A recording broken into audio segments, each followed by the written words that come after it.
Good morning, Cranes. I'm Kenneth Thompson. And I'm Wesley Carl. Today is Wednesday, March 5th, 2025. And we're coming to you from the CKTV studio. We're just a few short weeks away from spring break and warmer weather. That's right, Cranes. But before we get to the spring break, let's talk about some of the fun stuff we've had going on. Yeah, including Spirit Week that CLC hosted this past week. Each day had a different theme. We started off the week with a comfy pajama day. Tuesday was Hat Day, so our fellow Cranes sported some of the finest headgear. Thursday, we got into the spirit of nicer weather, having a tropical beach day.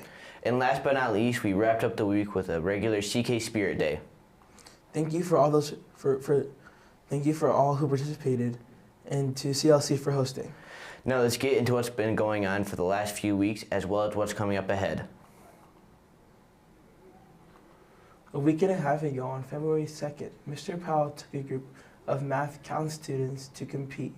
14 students participated, and the team of Michael Chen, Amruz Prasad, Caden Du, and Marcus Dong finished third in the competition. Michael Chen finished 6th overall, and the math counts team earned an opportunity to compete at the state level, coming up on March 8th at Oakland University.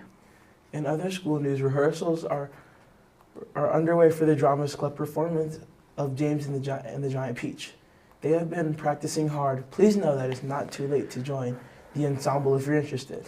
Yes, if you're interested in getting involved with the spring production of James and the Giant Peach, go have a chat with Mr. E. You do not need any previous drama experience. Now let's get into our grade level news. The 8th graders have been busy with all sorts of projects, including math, where they're recently been working on geometric shapes and captured them with long exposure photography shots. 8th graders are also diving into starting to work on their boats for the boat regatta. The boys will get to participate in the Cranbrook tradition to test the waters. Quite literally, the boat regatta taking place on Friday before spring break. To kick off their boat making, 8th graders had a chance a few weeks back to go to the Archimedes exhibit at the Cranbrook Institute of Science. The traveling exhibit, which is at CAS through June, explores the life and history and science of Archimedes of Syracuse, one of the greatest mathematicians and scientists of all time. In particular interest to the 8th graders is Archimedes' work in physics and engineering. The boys will get to visit and interact with several experiences, highlight some of the scientist's most significant findings, contributions including his work on buoyancy, which 8th graders will use to stay dry in their boat. We'll have a look at the boat making project on our next episode of CKTV, which will air before we go on break. In 7th grade news, 36 of our 7th grade boys participated in the Astronomy Overnight that took place at the end of January. CKTV's own Yanbo Huang had cameras rolling during the event and had a chance to speak with one of the event organizers, and CKMSB's own Mrs. Hatner. 4 weeks ago, the 7th graders went on an educational experience where they got the opportunity to stay overnight at the middle school for girls. I like it. It's fun. We talked to Miss Hatner, one of the organizers of the trip, to find out more. The intent of the Astronomy Overnight is to expose students to astronomy content, which we don't include in our regular curriculum. So this is a nice way to make space for it, a topic that many students are interested in. Also to use cross-campus resources like the CIS. And it's between the boys' school and the girls' school. So it's a nice way to incorporate both of the middle schools together. There were many opportunities for learning and teamwork building throughout the entire event, such as the astronaut training activities. That's a series of games, if you will, little mini competitions where the students were wearing like 2 layers of gloves, and they had to assemble a robot. The people wearing the gloves, the builders, had to go, they could not go see the robot, and then so it was a communication game. The other people on the team would go see the robot and bring back a piece of information, and the builders would have to try to assemble it. Another one was rotating around in an office chair and shooting tennis balls at a basketball net. That was a fun one. And then the second person that did it wore like a blindfold. So they were shooting blindly, so that was interesting. Another event that took place was the Halo Project. This was received as one of the most popular events in the entire overnight. HALO stands for Habitat and Logistics Outpost, like a habitat that would be on the moon, on the way to Mars eventually. We wouldn't be able to go straight there, kind of a way station. So students were given thin sheets of plastic and duct tape, and that's all they were allowed to use to build a structure. And then they had to decorate inside that structure and like have living quarters or a lab space, working quarters. They were encouraged to bring an item from home to decorate, like astronauts do. They bring something from home to remind them. After that, the students went to the Cranbrook Institute of Science to see the stars through the observatory there. Jan works in the observatory and he's amazing. And each student was able to look through the telescope. It was focused on Jupiter that night and see its rings and a few of its moons. Kenneth Thompson, what did you like about the museum? I like the stars there, but I got to look at I got to look at Jupiter. It was really Sigma, but it was kind of unfocused, but it's okay. After a good night of sleep, the parents came to pick up their children and check out their halos. The halos stayed up for 2 more days and were judged. A winner was chosen, and the winning group was given a space-themed patch. Overall, this trip was received relatively well, with some mixed opinions throughout the student body.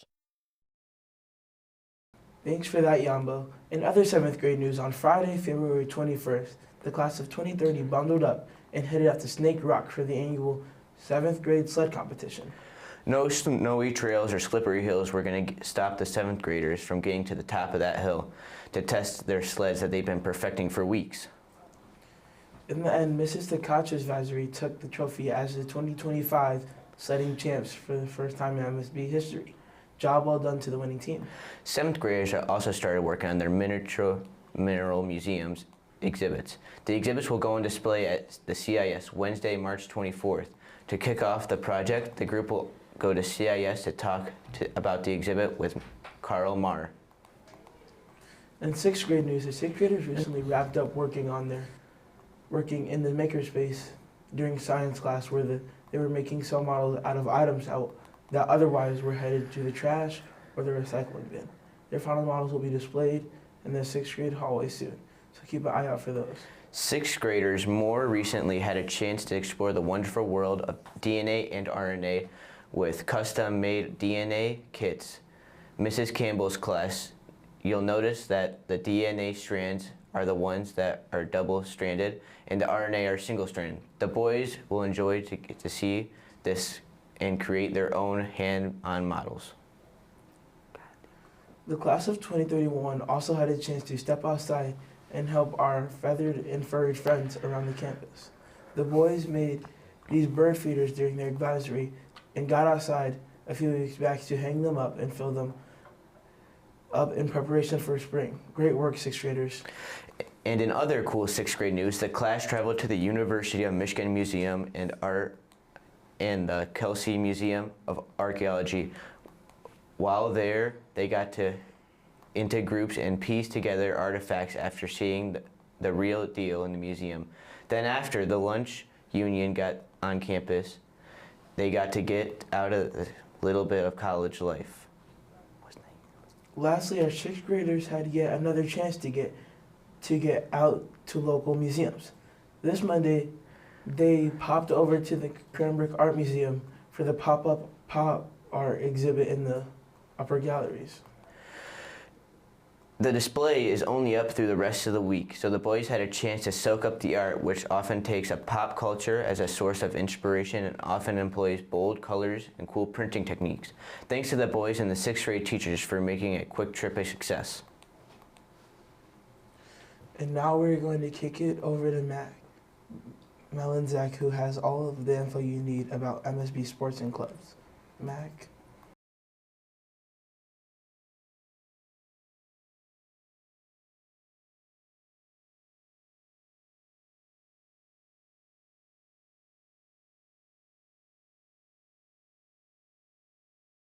Thanks, Kenneth and Wesley, and thanks to CKTV's own Jax Wolfe for that new opener. I'm Malinzak, and I'm here with all of your MSB Sports, IM, and Club news. Let's kick things off with some recaps of MSB swim season. The MSB swim team is nearing the end of their season. They have one more meet to round out the season against South Hills on March 3rd. At the time of filming, their record was 0-3. They'll be away next Wednesday for the ComSec League meet at 4:15. Good luck, Cranes, and job well done for all of your hard work this season. In other sports news, the spring season starts after spring break. In the spring season, tryouts for baseball, tennis, and lacrosse will take place. Track and field will start up as well, but there are no tryouts for them. There'll be 4 home and 5 away games this baseball season. Their first game is on April 22nd. The tennis team will have 2 home meets and 6 away meets. The lacrosse team regular season games are not yet scheduled, but they will have 3 tournaments. Beyond that, there are other IM clubs for the last stretch of school. That will also kick off after spring break. We'll have more information on what will be offered on our next show. Lastly, this was the last season for Cranbrook's football coach, Coach Claus. Claus is a seasoned football coach with 2 decades of coaching experience, 13 of those here at Cranbrook, where he's left a huge mark both as the varsity and middle school football coach. CKTV's own Stillianos caught up with some of Claus's former players to recap his career here at Cranbrook. His voice echoed for years to Cranbrook football. Coach Claus wasn't just a coach. He built character and molded his players to always strive to be the best. These are some stories of his inspiration on players. Coach Claus always treated everyone equally, and his main goal was to develop mentally and physically strong players. He created traditions such as his pre- and post-game chant that pumped up the team to go out and perform the best they can on the football field. I'm Chase Trotter, and I graduate in class of 2029. Right. Coach Claus was a very inspirational figure. How did he inspire you? During our season, Coach Claus always pushed me to be better, pushed me to be a leader. He let me step up, but he told me when to do what. He helped my team grow, and he helped me grow as a player and a person. I really appreciate that. How do you think Coach Claus inspired other athletes? During all our training, he would never let people stop. Even if they weren't the best, most athletic, he would always tell them, keep going. Coach Claus, no matter what, no matter who you are, he's going to treat you the same way as everybody else. What was your favorite moment with Coach Claus? My favorite moment, I feel like this year, when he let me start as the quarterback, and he trusted me, and I was able to throw a game-winning touchdown, and that was probably my favorite moment. Okay, let's go. No turnovers. No turnovers. No turnovers. Oh my God! Yeah! You get that?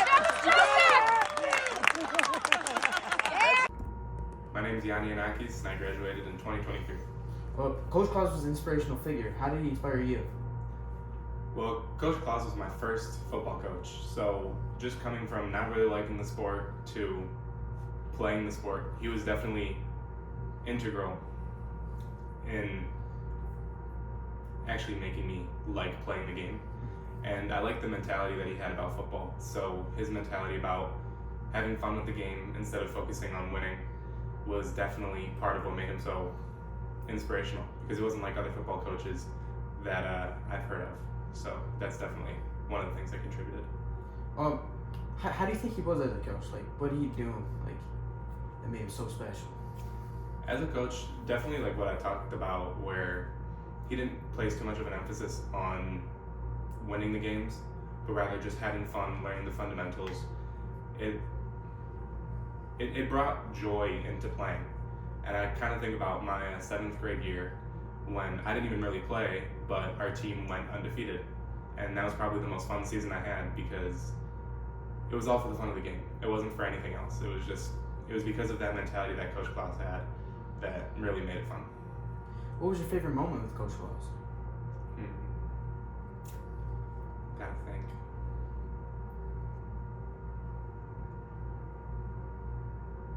You know, I can't really, oh actually no, I do remember. I remember one time I came really early for practice, and it was actually in this room that he was getting some like equipment stuff ready, and it was me and another player too, and it was Coach Klaus there too, and so we just started talking about music and stuff like that, and I found out that day that Coach Klaus knew about a show that I watched at the time called Degrassi, and that was pretty cool that we were able to talk about that kind of stuff. So it wasn't a football memory, but it definitely made him more personable and likable as a coach.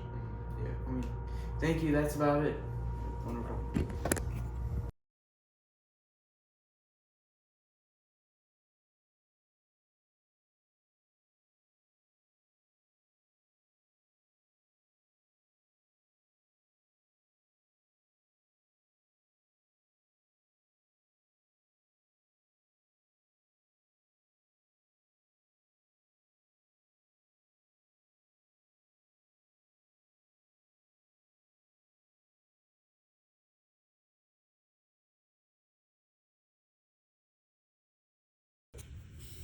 Coach Claus has now retired from Cranbrook and has moved on to a different school. Many of his players from Cranbrook are very sad from him leaving Cranbrook, as he left many of his players with unforgettable memories. Coach Claus did not leave without leaving a mark on the field and on his players. He also wanted his players to have fun and not worry about winning or losing. Making this documentary also made me see the sentimental value of his legacy and on the impact on his players. Yeah. Thanks for that, Stelios. We wish Coach Claus all the luck in his future and appreciate all he's done for CKMSB football over the years. That's all for MSB Sports and IM activities.